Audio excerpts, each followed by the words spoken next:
ô ta hiền lấy ruộng tuồng té đâu té mấy mũ anh nhỉ hi khu mặc lấy mấy phai vắng mấy phía phai ang lỡ này lấy ruộng tuồng hắn chỉ số tiền hi hi té đâu té mấy nhỉ hi cái mũ lâu mấy hi lấy ruộng tuồng tuồng mà cần pi lấy pu té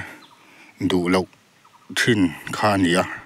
hay anh lâu vả nã té lấy ruộng tuồng té thình lu bu ôm xuân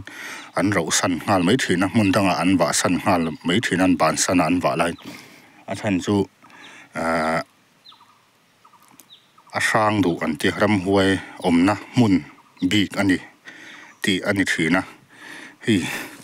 mà khóc mấy té đâu té mấy lấy ruộng tuồng cả một lâu mấy hi ôi về giông anh em thổ mà ôm chân in cái gì à cần rập xin mình bị